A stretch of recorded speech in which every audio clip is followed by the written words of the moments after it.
본 방송에서 제공하는 투자 정보는 투자 판단에 대한 조언입니다. 방송에서 제공하는 주식의 가치, 가격 상승 및 하락에 대해서는 방송사에서 보장하지 않습니다. 실시간 정보 브리핑입니다. 국내 기업 10곳 중 4곳이 인공지능 관련 투자를 준비하고 있다는 설문조사 결과가 나왔습니다. 고금리, 고환율 등 경영상 불확실성이 커지고 있는 가운데서도 미래에 대한 투자는 늘리겠다는 뜻으로 해석됩니다. 다음 소식입니다. 사조 그룹 내 가공식품 제조 유통을 담당하는 코스피 상장사 사조대림이 상한가를 찍었습니다. 앞서 사조대림이 인수한 푸디스트 실적을 반영하면 내년부터 4조 원대 매출을 기록할 것이란 증권가 전망이 호재로 작용한 것으로 보입니다. 세 번째 소식입니다. 서울 아파트 경매 낙찰가율이 1년 10개월 만에 최고치를 기록했습니다. 15주 연속 상승세를 이어가고 있는 서울 아파트 매매 시장의 훈풍이 경매 시장까지 옮겨간 것으로 풀이됩니다. 마지막 소식입니다. 현대차가 올해 상반기 인도 시장에서 역대 최대 판매를 기록했습니다. 인도 자동차 딜러 협회에 따르면 현대차는 올해 1월에서 6월 인도에서 27만 2,207대를 팔면서 상반기 역대 최대 규모 기록을 세웠습니다. 현대차는 인도 증시 상장을 통해 현지 경쟁력을 강화할 것으로 예상되는 만큼 앞으로 긍정적인 시각 가져가시기 바랍니다.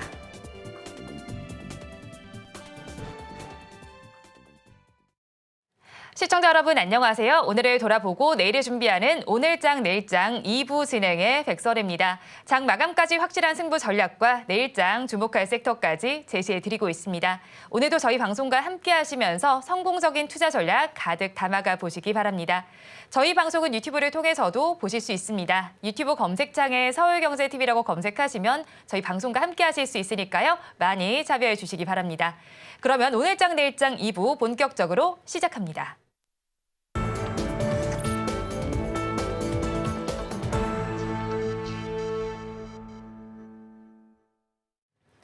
오늘도 두 분과 함께 시장에 대한 이야기 해보겠습니다. 블루드림 리서치의 이주현 대표, 하이투자증권 이청원 PB와 함께합니다. 어서 오세요. 안녕하세요. 네, 오늘 우리 양대 시장 그래도 긍정적인 흐름 가져가고 있습니다. 코스피 시장은 연중 최고점을 뚫어서인지 살짝은 쉬어가는 흐름이 나타나고 있고요. 코스닥 지수가 추세의 상승을 더해주고 있습니다. 오늘 장 시장의 흐름 PB님께서는 어떻게 바라보셨습니까? 지난주에 참 좋은 이야기들이 금요일 정도에 많이 나왔습니다. 삼성전자의 실적이 기저에 있는 것이고요. 또 하나 제약바이오 섹터의 훈풍이 소폭 이어지면서 시장은 말 그대로 계속 올라가고 있는 그런 상황입니다. 오늘은 소폭의 조정이 나오는 정도라고밖에 보이지가 않는데 여러 가지 변수가 있지만 우선은 초점을 지금 미국의 CPI로 이제는 맞춰야 됩니다. 그리고 파월 의장의 발언, 그 부분만 문제가 없으면 시장은 다시 한번 오름세를 보일 것으로 보여지고 2,900포인트를 돌파하는 것도 결국에는 시간 문제인 것 같습니다. 전반적으로 금리 인하에 대한 기대감이 조금 더 커졌습니다. 9월에 금리 인하에 대한 부분은 이제 확률 기준으로 70%가 월등히 넘어갔고요. 오히려 고용시장에서 보였던 여러 가지 부분, 그게 안 좋았는데 이제 금리 인하에 대한 기대감을 더욱 키운 거죠. 실업률이 핵심이 될 것 같습니다. 미국 같은 경우에는 실업률이 지난해만 하더라도 4% 이하로 계속해서 유지되는 그런 모습이 나왔는데 올해는 우선은 최근에는 4.1%. 이게 전망 자체가 4.2%까지 올라가다 보니 금리를 계속해서 상승 기조에 놓여 있게 하는 게 어려운 상황이 되었습니다. 그 말은 곧 금리 인하는 이제 조만간에 이루어지지 않을까라고 하는 측면에서 우리가 시장의 상승을 역시 기대해도 괜찮을 것 같고요. 선물 시장에서의 외국인들의 매수세도 지금 안정적으로 유지가 되고 있습니다. 올해 현물 기준으로는 사상 최대치입니다. 이제 남아있는 건 선물 쪽에서 얼마만큼이나 들어오느냐라고 하는 부분인데 원달러 환율이 소폭 안정화되고 있고 금리 인하에 대한 기대감 속 저평가 구간, 저평가 그리고 밸류에이션에 대한 부담이 정말 덜한 게 우리의 코스피인 것을 감안하였을 때 시장은 역시나 오를 것이다에 베팅하는 게 맞다라고 봅니다. 삼성전자의 실적이 우선은 좋게 나왔습니다. 조금 뒤에 여기에 대한 자세한 이야기를 하겠지만 큰 틀에서는 레거시가 핵심입니다. 전통적으로 올해의 경우에는 AI를 기반으로 하고 있는 반도체가 시장의 상승을 견인했다면 역시 우리나라는 그래도 레거시 쪽이 활성화되어야 되는데 그게 지금 활성화되었다라고 하는 신호가 나온 거죠. 코스피, 코스닥 적어도 제가 생각했을 땐 크게 흔들릴 만한 변수는 없습니다. 그 모든 것을 감안한다면 시장은 역시나 오를 것이다에 여러분들이 계속 초점을 두고 관련된 기업들, 지금 기준으로 신고가를 계속해서 만들어내고 있는 그런 기업들 위주로 단기적인 거래를 해 나간다면 아마 모두가 다 좋은 결과 있지 않을까 그리 보여집니다. 네, 시장에서는 신고가 흐름을 내는 기업들을 중심으로 바라보시면 좋겠다. 이런 의견을 주시면서 긍정적인 시각 유지해 보자라고 정리를 해주셨고요. 대표님께도 질문을 드려볼게요. 최근에 시장의 흐름을 살펴보면 외국인 투자자들이 특히 우리 시장을 잘 사들이고 있더래요. 4거래일 연속 현선물 모두를 사들이고 있는데 네. 우리 시장이 외국인은 지금 좀 긍정적으로 바라보고 있다. 이렇게 해석해 보면 될까요? 네, 외국인은 작년 한 10월부터 계속 우리나라 증시 긍정적으로 바라보고 있죠. 지금 뭐 지지난달까지 한 22조 순매수를 이어왔고 지금 뭐 오늘까지 하면 거의 뭐 30조 가까이 지금 순매수 계속 이어가고 있는 상황입니다. 예전에도 지수 바닥 찍고 돌릴 때 올해 시장이 이제 상승으로 돌아서는 해다라고 이야기를 드렸는데 팬데믹 이후에 그 하락 상승이 나오는 구간과 하락이 나오는 구간 동안에 외국인들의 순매도 금액이 55조가 넘어갔었습니다. 이걸 지금 다시 한번 채워가는 그런 흐름 속에 있다라고 보시면 좋을 것 같고요. 환율이 뭐 1,350원, 1,400원대 굉장히 환율에 대한 우려스러운 부분들도 이야기가 많이 나오고 있으나 이는 뭐 강달러에 따른 뭐 전 세계적인 현상이기 때문에 크게 우려할 필요는 없다. 국내 어떤 뭐 경기에 무슨 문제가 생겨서 달러가 강세가 이루어지는 부분이 아니기 때문에 결국은 금리 인하 시점부터 해서 달러의 약세로 진행될 때 그때 정상적으로 또 어느 정도 조정은 분명히 받을 거라고 생각을 하고요. 그렇다면 외국인들이 지금 국내 증시를 장기적인 관점으로 바라본다라면 1,300원, 1,400원대 이런 환율은 시간이 지남에 따라서 환차익까지 볼 수 있는 그런 부분이 되거든요. 그렇다면 지금 굉장히 국내 증시를 싸게 살 수 있는 그런 부분이다라는 부분과 특히 대한민국을 대표하는 산업이라고 하면 결국은 반도체입니다. 그래서 결국 지금 보시면 물론 HBM 때문에 노이즈가 있었긴 했지만 삼성전자의 매수세는 계속해서 이어져 가고 있는 부분이고요. 이런 반도체단은 결국 수출이 계속 잘 되는 상황에서 외국인들이 러브콜을 보낼 수밖에 없는 섹터다라고 보시면 될 것 같습니다. 이에 더해서 다른 섹터들까지 이제 훈풍이 계속해서 좀 전해지는 그런 상황으로 이어간다라면 베스트한 시나리오가 아닐까라는 생각이 드는데요.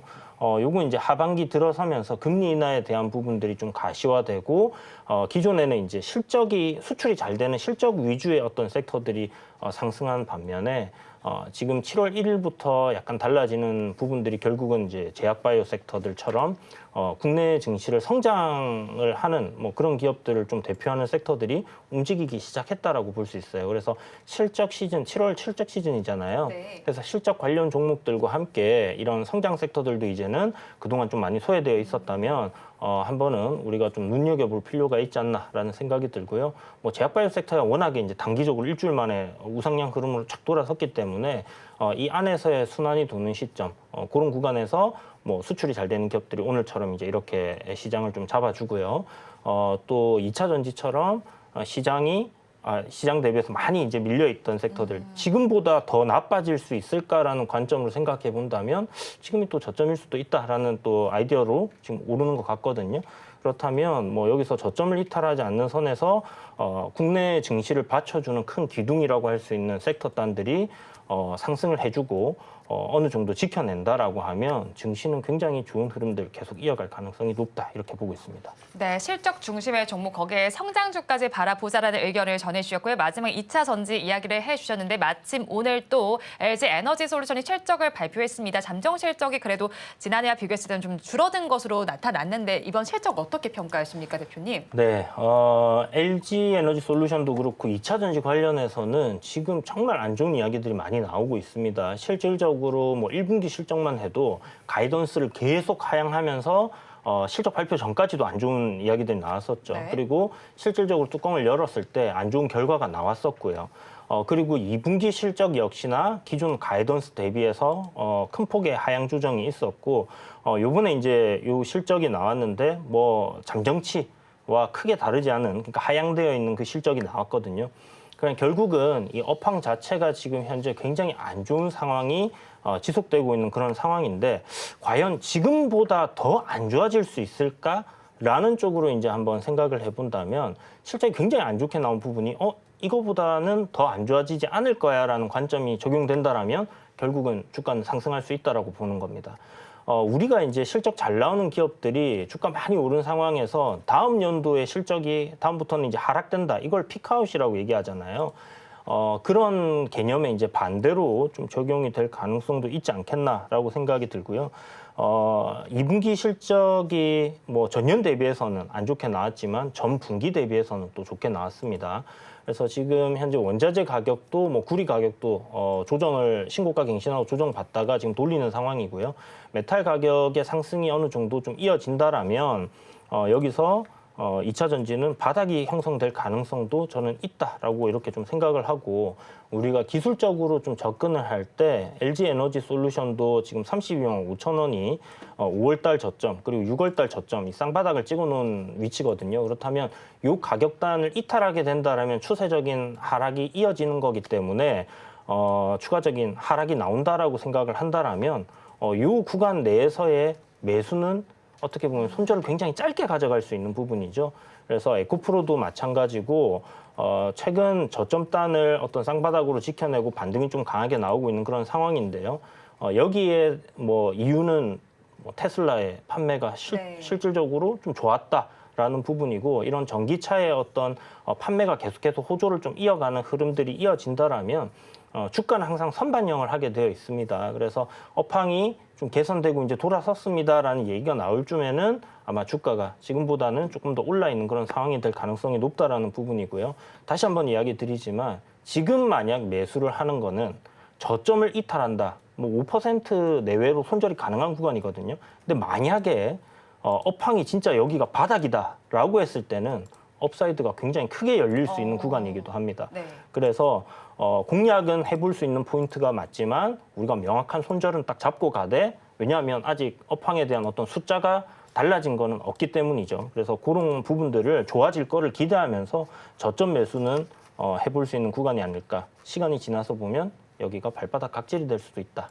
이렇게 좀 생각을 하고 한번 접근해 보시면 좋을 것 같습니다. 네, LG 에너지 솔루션의 실적에 더해서 2차 전지 전반에 대한 전망을 해주셨는데 일단 지금 이 바닥 구간으로 예상이 되는 만큼 어떻게 투자 전략 짜면 좋을지 정리를 해주셨고요. 자, 그 안에서도 2차 전지 소재단에 있는 에코프로 그룹주의 상승 탄력이 오늘 좋습니다. 사실 2차 전지 업황이 이제 바로 나아지지는 않겠지만 오늘 상승하고 있는 만큼 이 상승을 어떻게 저희가 해석을 해보면 좋을까요, 피비님?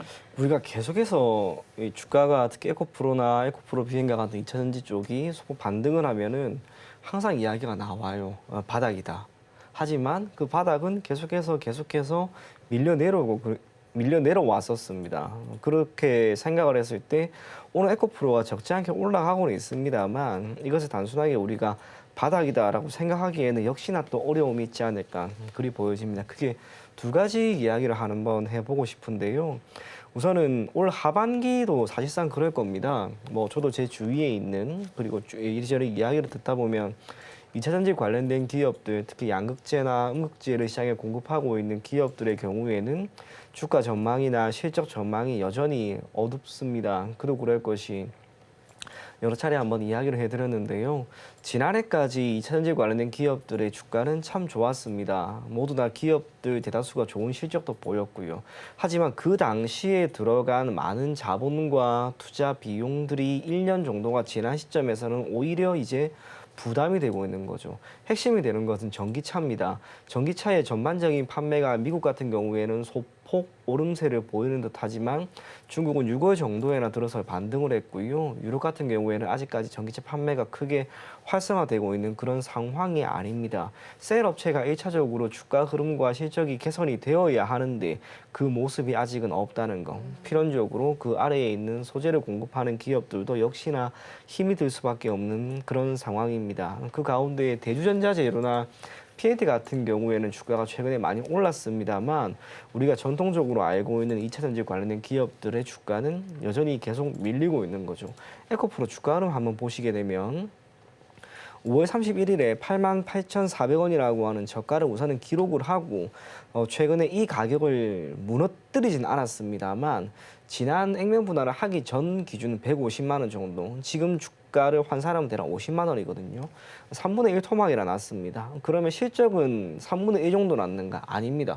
월등히 더 떨어졌습니다. 주가가 지금보다 더 밀린다 하더라도 실적이라고 하는 측면을 보면은 전혀 이상하지가 않은 거죠. 그래서 올 하반기 제가 알기로는 그렇습니다. 저도 최근에 저희 회사에서 나온 보고서를 조금 보기는 봤지만 하반기 기준으로 2차 전지 관련된 기업들의 실적 전망은 여전히 어둡다는 거. 그 모든 것을 감안했을 때 단순하게 주가가 많이 빠졌으니까 우리가 들어간다라고 하는 건 물론 나쁘진 않습니다. 기술적 반등이라고 하는 게 기대를 할 수 있는 거니까. 그럼에도 불구하고 제때 나오거나 제때 매도를 하지 못하고 말 그대로 물리게 되면 언제 또 주가가 회복이 될지는 모릅니다. 그런 면에서 2차 전지는 당분간 시장의 주도주가 되기에는 꽤나 어려울 것으로 보이기 때문에 잠시 조금은 시선을 멀리 하고요. 지금 잘 가는 섹터 분명히 있습니다. 그럼 그쪽으로 우리가 조금 더 초점을 맞추면 괜찮지 않을까 그리 보여집니다. 네, 2차 전지 지금 시점에서 좋은 시선을 멀리 두고 보자라는 이야기 전해주셨습니다. 이어서 종가 베팅할 섹터로 넘어가 보겠습니다. 대표님 섹터 먼저 알아보려고 하는데요. 금리 인하 기대감 좀 다가와서 그런지 성장주 단에 대한 관심도 저희가 필요해 보이는 시점인 것 같아요, 대표님. 네. 저희 어떻게 체크를 해볼까요? 지금 제약바이오 섹터가 지난주는 시장의 주도 섹터였죠. 분명히 이제 어떤 실적적인 부분과는 궤를 좀 멀리하는 그런 섹터임에도 불구하고 지금 신고가가 나오는 종목들이 속출을 하고 있습니다. 그 이유는 결국 금리 인하가 이제 9월에는 될 거다라는 그런 기대감이 시장에 작용을 하고 있다라고 봐야 될 것 같고요. 나오고 있는 어떤 지표들, 뭐 고용 지표가 안 좋게 나온다든지 실업 청구 수당이 이제 뭐 높게 나온다든지 하는 그런 부분들이 결국은 금리 인하가 다가오고 있다라는 그런 부분의 트리거가 계속되고 있다라고 봐야 되겠죠. 그래서 미증시도 그런 지표 발표 이후에 신고가를 계속하는 상황에서 국내 증시에서 이제 성장 섹터 하면 바이오를 빼놓을 수가 없습니다. 그러다 보니까 이제 바이오 섹터들 강하게 움직이고 있고요.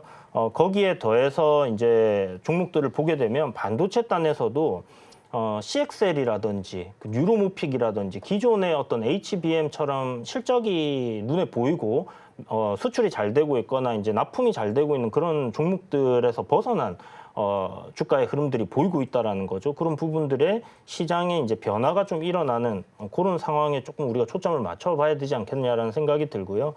물론 추세적인 상승이 만들어져 있는 종목들이 더 갈 거고 더 뭐 우리가 접근하기에는 안정성 면에서도 더 높다라고 생각해요. 주가는 많이 떠 있다고 하더라도 추세적인 흐름이 계속 이어진다라고 보고 접근을 하는 게 맞겠죠. 그러나 이 성장 섹터가 이제 움직일 수 있는 시점이 되었다. 시장이 신고가를 가는 시점에서 기존에 잘 가던 섹터의 쏠림뿐만이 아니라 이제 기존에 좀 못 가던 종목들이 한 번씩 올라오는 그런 흐름들이 나온다면 바닥권에서 우리가 살 수 있다라는 그런 매력적인 포인트는 또 놓치지 말아야 된다 생각을 하고 있어요. 그래서 테마주들 그리고 어떤 기대감에 꿈을 먹고 가는 그런 기업들이 좀 잘 갈 수 있는 환경이 만들어졌다라는 걸 가지고 우리가 투자 아이디어를 좀 찾아본다라면 우리 올 연말에 있는 테마가 하나 있죠. 이제 가스 공사 같이 대왕 고래 프로젝트라는 부분에서 어떤 공략을 좀 해볼 수 있는 그런 테마가 있는데 지금 이야기 나오고 나서 6월 21일 날 전략회의 전까지는 일정 때문에 잘 갔어요. 그리고 나서 일정 이후에 종목이 주가가 좀 조정이 큰 폭으로 나왔습니다. 그런데 이런 섹터들이 요번에 이제 반등을 또 하려고 하는 그런 흐름들이 보이고 있기 때문에 저는 성장주 섹터 단, 뭐 제약바이오, 2차 전지 그리고 이제 각종 테마들 이런 것들에 우리가 좀 주목을 해볼 필요도 있지 않나. 실적이 좋은 기업들, 실적이 잘 나오는 기업들은 그냥 베이스로 깔고 가시면 될 것 같고요. 어떤 트레이딩 관점에서 또 이렇게 시장에서 어떤 수급이 쏠리는 쪽으로는 계속해서 매매를 한번 이어가 보는 것도 좋은 방법이지 않겠나라는 생각이 듭니다. 네, 그렇다면 저희 한국가스공사 이야기를 전해주셨는데 네. 가격 전략은 어떻게 잡아갈까요, 대표님? 네, 가스공사가 25,000원 가격단에서 대왕고래 프로젝트를 달고 64,000원까지 뭐 굉장히 큰 폭으로 빠르게 상승을 했고요. 지금 그 상승폭의 한 절반 정도의 조정이 나왔거든요. 그리고 지금 한 4거래일 정도 저점을 높이면서 움직이고 있습니다. 기술적으로도 반등이 나올 만한 위치가 한 44,000원 단인데 그런 구간에서 일단 반등이 나오고 있는 상황에서 어제 뉴스가 하나, 금요일이죠. 금요일날 뉴스가 하나 붙었는데 가스 가격 인상 이야기가 나왔어요. 실질적으로 뭐 가스공사 같은 경우는 뭐 저 PBR에, 저 PER에 실적 대비해서 굉장히 저평가되어 있던 기업이었는데 뭔가 모멘텀이 없다 보니까 만년 저평가 기업으로 이렇게 좀 부각이 되어 있었고요. 그러다가 요번에 가스공사에서 그 대왕고래 프로젝트라는 부분에 실질적으로 유전에서 나오는 부분이 한 75%가 가스다라는 부분으로 이제 좀 호재로 작용을 하는 것 같습니다. 아무래도 이제 원가적인 측면이 싸질 수 있다라면 마진은 커질 수 있다라는 그런 부분으로 이제 시장이 반응을 한 것 같고요. 이게 이제 뭐 바로 끝날 수 있는 그런 테마라기보다는 정부 정책 테마다라고 생각을 한다라면 우리 앞서서 한번 여러분들 그 각 정부마다 있었던 테마들 뭐 남북 경협 테마라든지 아니면 뭐 이명박 정부에서는 4대강 산업 테마라든지 이런 굵직굵직한 테마들이 하나씩 있었고 그런 테마들은 단기간에 끝나지 않았었거든요. 굉장히 큰 폭의 상승을 보였기 때문에 이번에 유전 관련된 부분도 일단 뭐 꽂아봐야지 거기서 나올지 안 나올지는 뭐 결과가 나오겠지만 어쨌든 정부에서 추진하고 있는 산업이고 그에 따른 정부 정책주라는 측면에서 우리가 눈여겨봐야 되는 섹터라고 생각을 하고 있고요. 한국가스공사가 이번에 이 눌림 조정 이후에 반등이 나온다라는 관점으로 눈여겨볼 수 있는 거는 결국 그 프로젝트가 진행이 된다라는 부분 플러스해서 실질적으로 실적이 좋아질 수 있는 모멘텀이 하나가 붙었다는 겁니다. 그게 바로 가스값을 한 6.8% 정도 인상을 했다라는 거거든요. 그래서 그런 부분들을 봤을 때는 여기서 못해도 기술적인 반등은 한 번 정도 나오지 않겠나라고 생각을 해볼 수 있을 것 같고요. 지금 저점을 이탈하게 되면 뭐 짧은 손절이 될 겁니다. 한 4일 전에 지금 저가가 43,950원인데 요 정도 만약에 빠져서 손절을 하게 된다라면 한 7% 정도, 6% 정도의 손절이 될 것 같고요. 만약 여기서 어떤 그 기업 실적이 개선될 거에 대한 기대감이라든지 아니면 좀 전에 이야기 드렸던 그런 테마주들이 이제 상승을 보이기 시작했을 때 상승으로 움직일 경우에는 업사이드는 한 14에서 15% 정도가 되거든요. 그렇다면 우리가 매매하는 관점에서 어찌되었던 손절은 필연적으로 따라올 수밖에 없어요. 어떤 종목이든. 그렇다면 뭐 이렇게 시장의 관심을 받고 있는 중심에 있는 종목을 매매 관점으로 접근하는 것은 뭐 여전히 긍정적으로 볼 수 있는 포인트가 아닐까라는 생각이 들고요. 그래서 손절가는 43,900원 정도 잡으시면 될 것 같고요. 목표가는 43,900원. 죄송합니다. 54,000원입니다. 목표가는. 그래서 업사이드 한 15%, 14%? 그 정도 보시고 종가에 매수를 해본다면 괜찮지 않겠나 이렇게 보고 있습니다. 네, 종가 베팅할 첫 번째 종목 한국가스공사 알아봤습니다. 이어서 PB님께서 가지고 오신 섹터도 알아볼게요. 반도체 쪽을 가지고 오셨는데 자, 이쪽은 최근에 수출 대체도 계속 긍정적으로 나오고 있고요. 거기에 삼성전자, 잠정원 실적이라는 좋은 모멘텀까지 붙었습니다. 앞으로도 긍정적인 시각 유지해봐도 좋을까요? 네, 당연히 그렇게 우리가 보고 접근을 할 필요가 있을 것 같습니다. 그와 함께 삼성전자를 우리가 계속해서 봐야 돼요. 그도 그럴 것이 2분기 기준으로 서프라이즈는 저는 크게 두 가지라고 봅니다. 하나는 전체적인 영업이익이 10조를 우선 넘었다는 것이고요. 또 하나는 DS 부분이 6조 1천억 원을 기록했다는 것. 참고로 동사의 1분기 기준으로 DS 부분의 영업이익은 1조 9천억 원 정도였는데 그리고 2분기 기준으로도 전망은 최소 3조, 최대 5조였습니다. 이거를 완전히 뛰어넘은 거죠. 기저에 있는 것은 기본적으로 D램과 낸드를 기반으로 하고 있는 칩의 판가가 1분기에 이어 2분기에도 인상이 되었고요.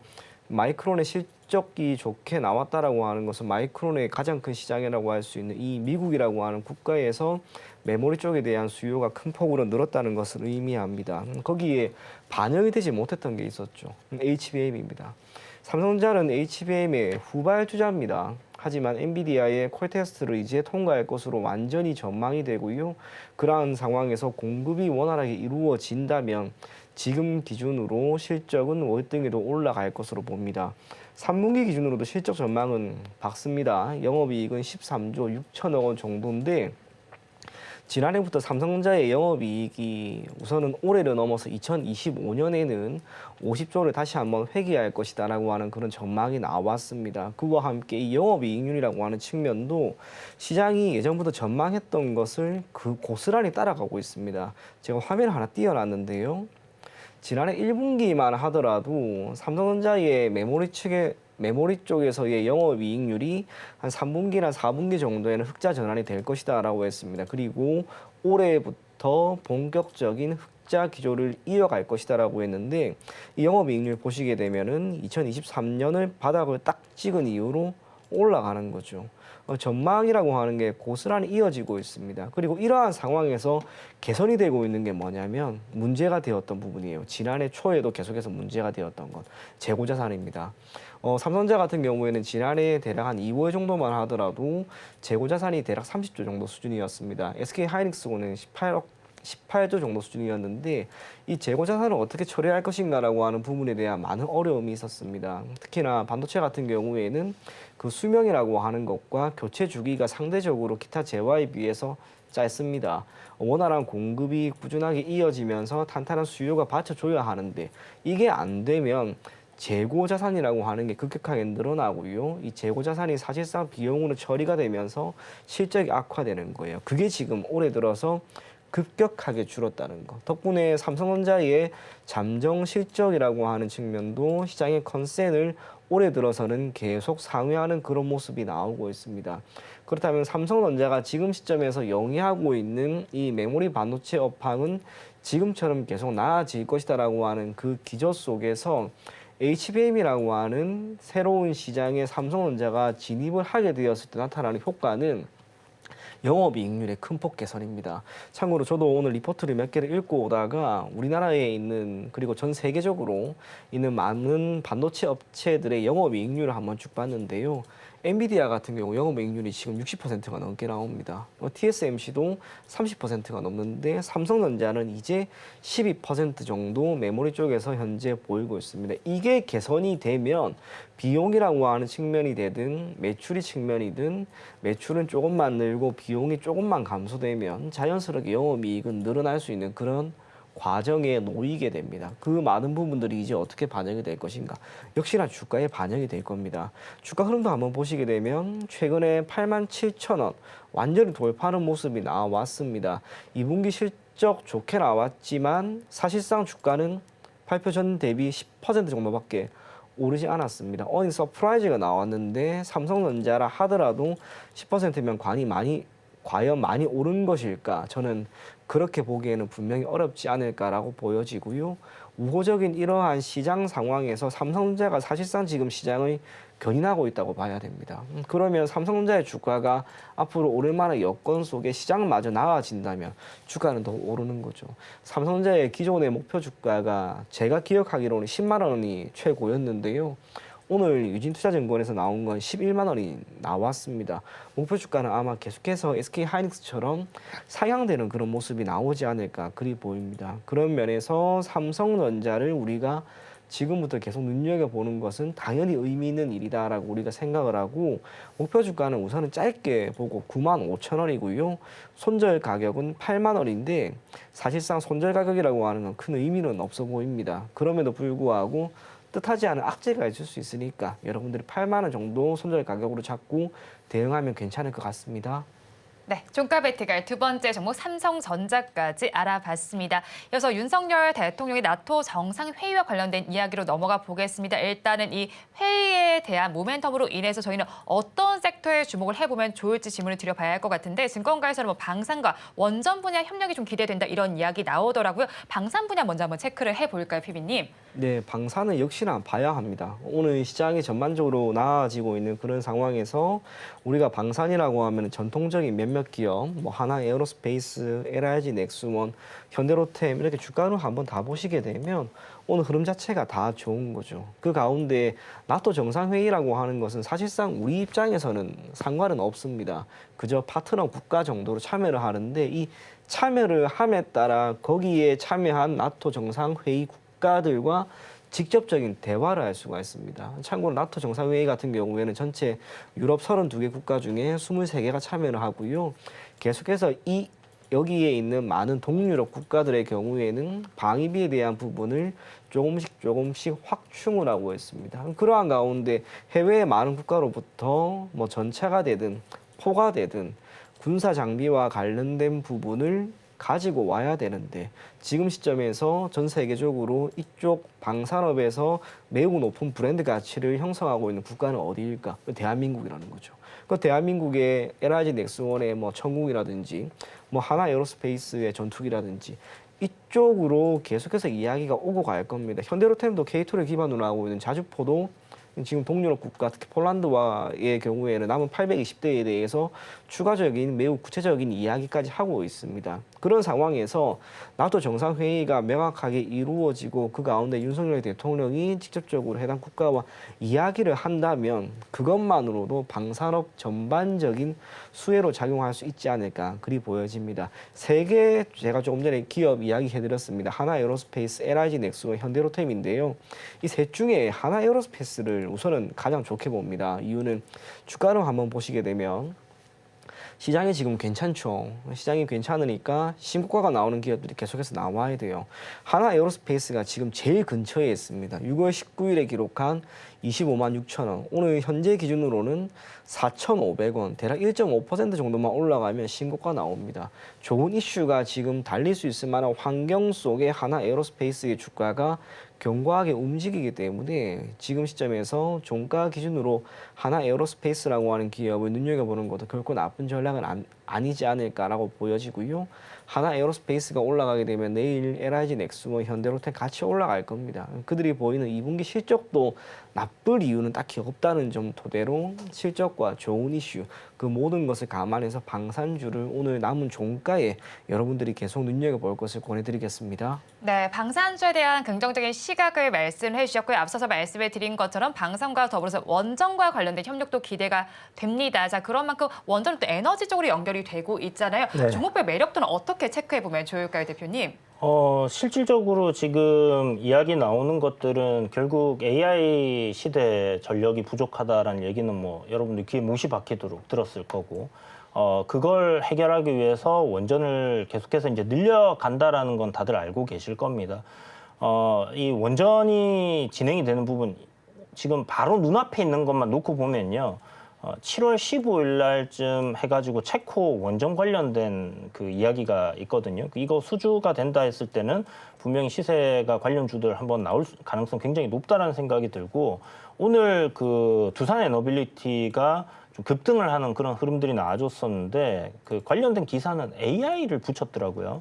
그러니까 이 전력을 어떻게 그 관리를 하는 데 있어서 AI 데이터를 활용을 하겠다라는 얘기가 붙으면서 기존의 어떤 원전, 체코 원전에 대한 수주 기대감, 더해서 지금 뭐 나토 정상회담 관련해서 이제 대통령이 출국하신 거, 그리고 뭐 이런 부분들이 이제 복합적으로 좀 붙어 있다라고 봐야 되겠죠. 그래서 원전은 결국은 우리가 친환경 에너지를 진행하는 데 있어서 뭐 가장 효율적인 수단이라고 한다라면 계속해서 진행이 될 가능성은 굉장히 높다라고 보여지고, 국내뿐만이 아니라 해외에서도 이제 탈원전했던 국가들이 원전을 다시 계속해서 지어가겠다는 얘기가 나오고 있기 때문에 향후 이 원전에 대한 수출, 수주 모멘텀 이런 부분들은 계속해서 부각될 가능성 저는 여전히 높다 이렇게 봐야 되는 부분이다 이렇게 보고 있습니다. 네, 원전에 대해서 수주 모멘텀 계속해서 체크를 해보시면 좋겠습니다. 이어서 현대차와 관련된 이슈로 넘어가 보겠습니다. 인도 시장에서 역대 최다 판매를 기록했습니다. IPO도 앞두고 있는 나라인 만큼 앞으로도 긍정적인 시각 유지를 해봐도 좋을 것 같은데요. 피비님 어떻게 보십니까? 네, 역시 저도 마찬가지입니다. 지금 현대, 기아, 자동차, 완성차 업체를 부정적으로 보는 사람은 저는 거의 없을 거라고 보고요. 현대 같은 경우에는, 현대차 같은 경우에는 기본적으로 지금 좋은 이슈는 4분기가 될 것으로 보입니다. 인도 시장에서의 인도 법인의 IPO, 이걸 기반으로 해서 어느 정도의 자금이 유입이 될지는 모르지만은 생각보다 공모 가격은 조금 낮을 것으로 보여지고요. 공모 가격이 조금 낮다 하더라도 인도 시장에서의 지금 시점에서의 판매량 등을 고려하면 주가는 상장 이후 더 오르지 않을까 그리 보여집니다. 최근에 나온 데이터를 가지고 이야기를 했을 때 인도 시장에서 판매가 된 전체 승용차 대략 412만 대인데요. 그중에 현대차께 정확하게 15%인 60만 대입니다. 현대차 같은 경우에는 현재 인도 시장에서의 생산을 할 수 있는 캐파 또한 올해 기준으로 115만 대까지 확장을 했고, 그러한 가운데 기아 또한 약 35만 대 정도 현재 캐파를 확충을 하고 있는 그런 상황입니다. 덕분에 2분기 기준으로도 현대차에 대한 실적 전망은 좋습니다. 2분기 영업이익은 전년 동기 대비 2.1% 증가한 4조 3,290억 원, 영업이익률은 대략 9.7% 정도이고요. 기아 같은 경우에는 영업이익률이 13.3% 정도 수준입니다. 다만 차이는 현대차 같은 경우에는 주가가 기아에 비해서 상대적으로 더욱 민감하게 잘 올라가고 있다는 것. 둘 중에 어떤 종목이 더 나을 것인가라고 묻는다면 주가 흐름을 고려한다면 현대가 그래도 조금 더 낫지 않을까 그리 보여지고요. 지금 완성차 업체들 같은 경우에는 기존의 국내라고 하는 이 생산 기지와 판매 여기에를 이제 넘어서서 북미로 우선은 향했습니다. 그리고 유럽 같은 경우에는 전반적인 판매량 자체가 아무래도 소폭 위축되고 있는 그런 상황이지만 그 위축되는 부분을 인도라고 하는 시장에서 지금 채워가고 있는 거죠. 앞으로 인도 시장에 대한 공략 그리고 여기에 대한 투자는 계속해서 이어질 겁니다. 그러한 가운데 현대와 기아를 전방 기업으로 하고 있는 많은 밸류체인 기업들, 예전에도 한 차례 우리가 이야기를 나눴지만 화신이나 SL, HL, 만동, 서현이야 이런 기업들은 결국에는 인도 시장에서 차지하고 있는 전체적인 매출 비중이 올라갈 것으로 보이기 때문에 실적이라고 하는 측면은 분명 부각이 되지 않을까 그리 보여집니다. 시장은 여전히 순환매 장세입니다. 삼성전자를 기반으로 하고 있는 반도체 쪽으로 시장의 수급이 몰리다가도 제약 바이오로 갔습니다. 그 가운데 최근에는 자동차 쪽은 분명히 잠잠한데요. 2분기 실적 전망이 여전히 밝게 나오고 있다라고 하는 것을 고려하고 밸류업 프로그램에 따른 수혜 그 모든 것을 감안했을 때 저는 다시 자동차를 위한 시간은 올 거라고 봅니다. 그게 언제가 될지는 알 수는 없습니다만 실적 발표가 공공연하게 나오는 시점에 맞추어서 이제 될 것으로 보인다는 점에서 현대차, 기아 여러분들이 지금은 계속해서 관심을 가지면서 현대차 같은 경우에는 대략 33만 원 정도까지 목표 주가가 제가 지금 보고 있는 리포트가 우선 33만 원 정도니까 한번 보시고요. 기아 같은 경우에는 대략 14만 5천 원 정도까지 여러분들이 계속 홀딩하거나 신규로 매수를 하실 분들은 제가 방금 이야기한 가격대까지는 계속해서 끌고 가실 것을 권해드리겠습니다. 네, 현대차와 기아 완성차 업계에 대한 긍정적인 시각 유지를 해보시면 좋겠습니다. 이어서 저희는 마감 동시효과 구간 우리 시장 어떤 분위기 보이고 있는지 양대 시장의 분위기 체크해 보겠습니다. 오늘 코스피 시장은 장중에 계속해서 빨간불과 파란불을 오가면서 켜주고 있었는데 마감 동시효과 구간에 진입해서도 그 기조는 유지가 되고 있습니다. 계속해서 변동성이 보이는 가운데 지금은 코스피 지수가 0.1%대 약포화세를 보여주면서 2,859선에 마감할 것으로 전망이 되고 있고요. 코스닥 시장도 살펴보겠습니다. 코스닥 지수는 오늘 전반적으로 완만하게 우상향 기조를 펼쳐줬고요. 마감 동시효과 구간에 진입해서는 완만한 기조가 펼쳐지고 있습니다. 1.41%의 강세 흐름이 나타나면서 859선에 종가를 쓸 준비하고 있습니다. 다음으로 수급 양상을 체크해 보겠습니다. 코스피 시장 먼저 살펴보겠습니다. 코스피 시장에서는 외국인이 홀로 사고 있고요. 기관과 개인 투자자들 동반 매도에 나서고 있습니다. 외국인은 오늘까지 4거래일 연속 매수세 보여줍니다. 4,074억 원 담아내고 있고요. 반면에 기관은 2천억 원대, 개인은 1,000억 원대 매도 양상 펼치고 있습니다. 코스닥 시장으로 넘어가서 살펴보겠습니다. 코스닥 시장에서도 외국인의 매수 기조는 이어집니다. 역시나 4거래일 연속 매수세 넣어주고 있고요. 753억 원을 오늘 담아냅니다. 반면에 기관 투자자들 500억 원대, 개인은 300억 원대 매도 기조를 나타내고 있습니다. 선물 시장까지도 살펴본다면 외국인 투자자들 역시나 4거래일 연속 매수 포지션을 취하고 있습니다. 오늘 마감 동시효과 구간에 진입한 우리 시장 어떻게 보고 계십니까, 대표님? 네, 전반적으로 굉장히 좋다라고 봐야 될 것 같고요. 시장의 우상향 기조 아마 미국 증시가 크게 박살나는 그런 흐름이 나오지 않는다라면 국내 증시는 이 흐름대로 계속 좀 이어갈 가능성 상당히 높다라고 봐야 될 것 같습니다. 특히 이제 그동안 코스피 대비해서 코스닥이 좀 좋지 않았던 그런 흐름들을 보여주고 있는데 기술적으로도 박스권 하단 자리에서 지금 반등이 나오는 상황이기 때문에 우리가 여기서 기대해 볼 수 있는 거는 그래도 박스권 상단까지는 충분히 상승 여력이 있지 않겠나라고 볼 수 있는 부분이고요. 다만 이제 거래 대금적인 측면에서 어제는 이제 삼성전자의 호실적 발표가 있었기 때문에 거래 대금이 굉장히 좋았는데 오늘은 전일 대비해서 굉장히 지금 또 거래 대금이 극도로 줄어들었거든요. 지금 월요일마다 약간 이렇게 거래 대금이 확연히 좀 줄어든 이런 현상들이 나오고 있는데 이게 뭐 옵션 위클리 만기 때문에 그런 현상들이 벌어지는지는 뭐 잘 모르겠지만 지금 계속해서 한 몇 주째 계속 월요일마다 거래 대금 시장에서의 거래 대금이 굉장히 좀 줄어드는 이런 현상들 나오고 있습니다. 아무튼 방향은 지금 확실하게 잡았고요. 뭐 코스피는 신고가 흐름 계속 이어갈 겁니다. 중간중간 만약 조정이 나온다라면 매수의 관점으로 접근하는 게 맞다 이렇게 보고 있습니다. 네, 코스피 시장 신고가 흐름이 계속해서 예상이 되는 가운데 중간중간 만약에 조정이 나오게 된다면 접근을 해보자라는 전략을 제시해 주셨고요. 말씀을 해주신 것처럼 지난 거래일 코스피 지수는 연중 최고점을 경신한 이후에 오늘 장에서는 조금은 쉬어가는 모습이 나타납니다. 쉬어간다라고 표현을 하고는 있지만 사실 낙폭 자체가 크지 않기 때문에 어느 정도 완만한 기조가 나타나고 있다. 이렇게 해석을 해볼 수가 있겠고요. 그 자리를 오늘은 코스닥 지수가 채우고 있습니다. 코스닥 지수 최근 들어서 계속해서 추세선에서 벗어나는 흐름이 나타났는데 오늘 장에서는 21선 그리고 61선까지도 맞닿는 흐름이 나타나고 있습니다. 마감 동시효과 구간 함께 하셨습니다.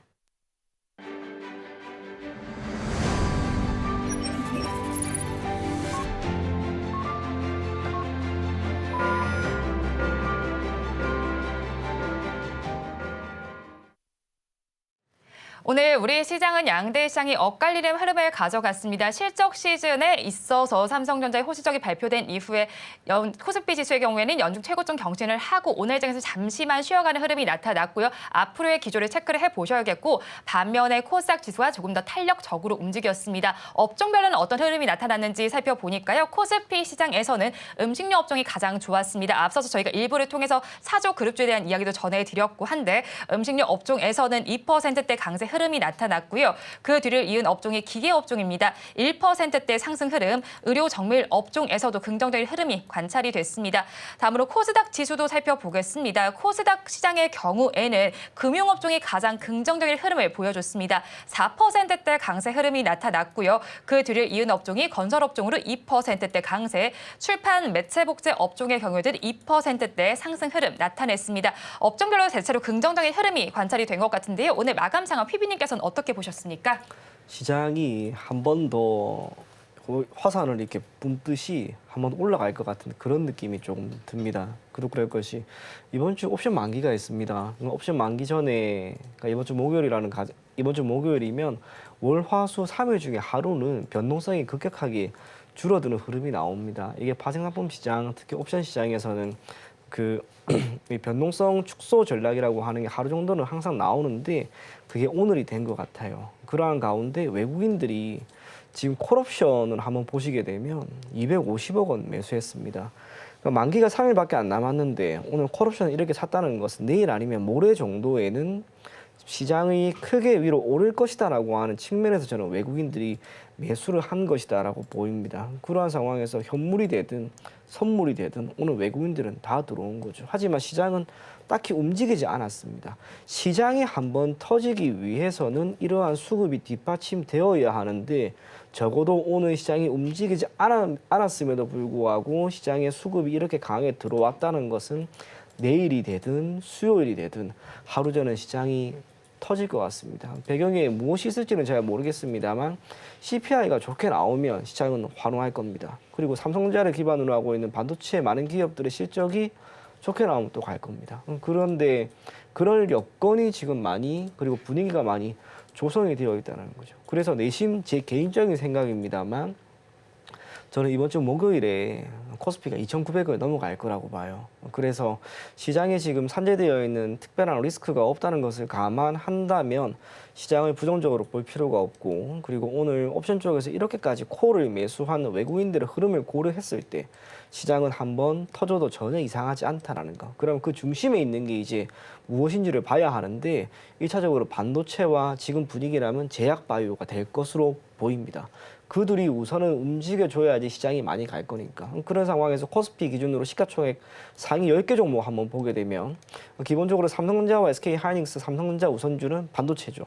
그리고 삼성바이오로직스와 셀트리온은 제약바이오입니다. 남아있는 게 KB금융, 포스코홀딩스인데 이 친구들은 밸류업과 연관이 있을 것으로 보여지고요. 남은 건 결국에는 자동차입니다. 앞서 제가 현대와 기아를 이야기하면서 현대와 기아의 실적이 생각보다 좋게 나온다면 반도체, 제약바이오, 자동차 이 다 가는 거예요. 시장은 더욱 오를 거라고 봅니다. 그래서 이번 주 시장은 여러분들이 크게 걱정하지는 마시고요. 계속해서 좋게 그리고 긍정적으로 여러분들 접근해 나갈 것을 권해드리겠습니다. 네, 그렇죠. 요즘 들어서 최근에 코스피 지수의 추세도 좋고 실적도 긍정적으로 나오다 보니까 앞으로의 전망도 굉장히 긍정적으로 나오고 있더라고요. 증권가에서. 그래도 사실 하반기 달에서 저희가 또 고려해야 될 우려 요인도 있을 것 같은데 어떤 것들 체크해 볼까요, 대표님? 금리 인하를 실질적으로 하는 시점에는 이제 어떤 포인트로 인하하느냐가 중요한 포인트가 될 것 같습니다. 실질적으로 지금 미국 경기 굉장히 좋은 상황인데요. 지표들이 조금 꺾이면서 우리가 이제 금리 인하에 대한 기대감이 나오고 있는 그런 상황이잖아요. 연착륙 이야기가 나오고 있는데 이게 이제 좀 하드 랜딩 할 수 있다라는 관점으로 금리 인하를 한다. 그렇다면 단기적으로 시장은 한번 출렁할 수 있습니다. 그때를 매수 기회로 삼으셔서 접근하시는 게 지금 현금을 많이 들고 계신 분들은 하나의 전략이 될 수 있을 것 같고요. 두 번째는 이제 금투세. 아직 어떻게 결정이 될지 불확실성이 계속 남아있는 상황으로 가고 있습니다. 유예가 되든지 폐지가 되든지 되어야 될 것 같고요. 이걸 실행을 하면 불확실성이 사라진다라고 얘기를 하시는 분들도 계신데 사실 금투세는 실행을 했을 때 과연 세수가 어떻게 될 것인지 시장이 급락할 것인지 우리가 겪어보지 않았던 구간으로 들어가는 거기 때문에 그만큼 더 불확실성은 커질 가능성이 높다라고 봐야 되겠죠. 그리고 나머지는 미국 대선이 될 겁니다. 그래서 하반기에는 이런 부분들이 있기 때문에 저는 3분기까지는 일단 시장이 최대한 강하게 상승하는 흐름들이 이어질 것 같고요. 이후는 미국 대선부터 금리 인하 그리고 좀 전에 이야기드렸던 금투세에 관련된 그런 부분들 때문에 시장이 조금 좋지 않을 영향을 받지 않겠나라는 관점으로 그때쯤 해서는 좀 현금 비중을 늘려야 될 것 같다 이렇게 생각을 하고 있습니다. 네, 현금 비중을 늘릴 시점까지 정의를 해주셨고요. 일단은 저희가 주도주가 어디가 될지도 한번 찾아봐야 될 것 같거든요. 그 안에서 조선주를 한번 체크를 해보고 싶은 부분이 산업통상자원부에서도 초격차 비전 2040을 발표했습니다. 2040 40년까지니까 좀 너무 기간이 길잖아요. 그래서 조금 단기로 좁혀서 봤을 때 이 조선주가 하반기에 증시를 부양할 주도주가 될 수 있을까요? 주도주로 자리 잡기에는 조선사 그들이 합친 시가총액 자체가 우선은 그렇게 높은 편은 아니니까. 하지만 섹터 전반적인 주가 흐름이라고 하는 것은 크게 흔들릴만한 변수는 없을 것이다. 그리 보여집니다. 연초부터 방향성 자체가 좋았습니다. 그러한 가운데 최근에 발표되고 있는 신조선가 제가 이거를 매주 체크하는데요.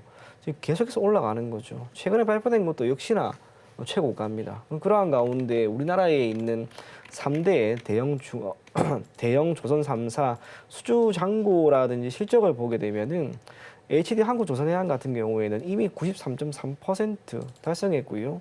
삼성중공업도 50%, 하나오션은 뜻하지 않게 지금 수주가 지금 들어와 버린 거죠.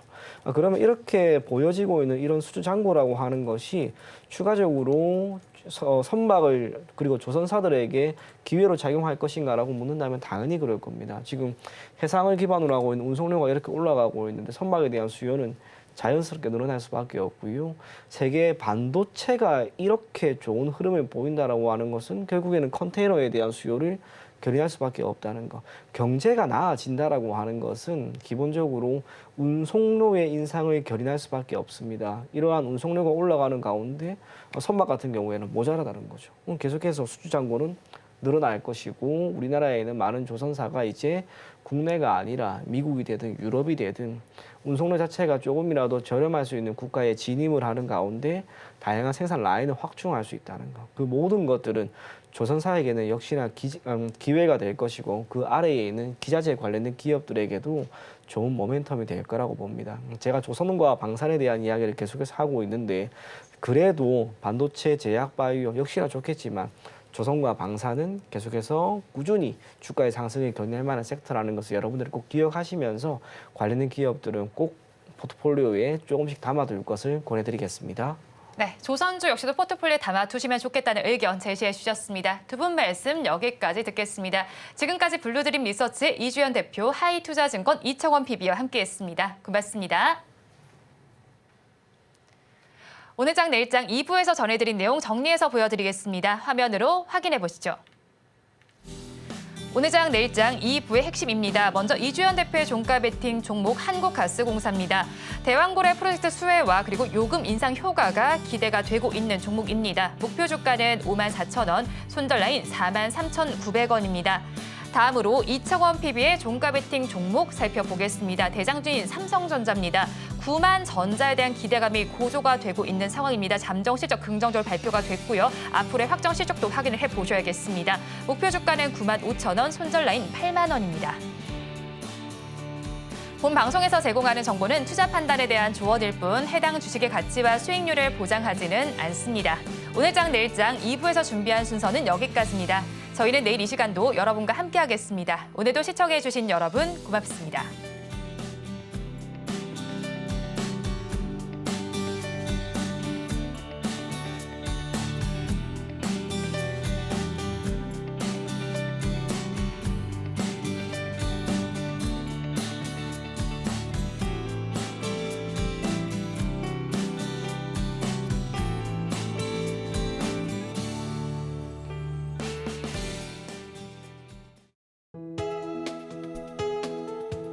본 방송에서 제공하는 투자 정보는 투자 판단에 대한 조언입니다.